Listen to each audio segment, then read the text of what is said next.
Tired of a space member spamming or harassing you?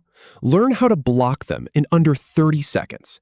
I'll walk you through the exact steps to block a space member on Gmail, from opening the space to confirming the block. Start by navigating to the Gmail homepage. Then, on the left sidebar, go ahead and click on Chat. Now, open the space that contains the member you want to block.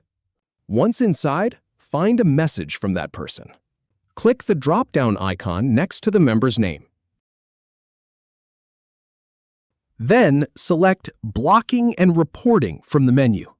Now choose either Block Only or Block and Report to Google. Finally, click Block in the lower right corner to confirm. If you have any feedback or if any info is inaccurate, please leave a comment below. We'll do our best to answer or redo the video if needed. Thanks for watching.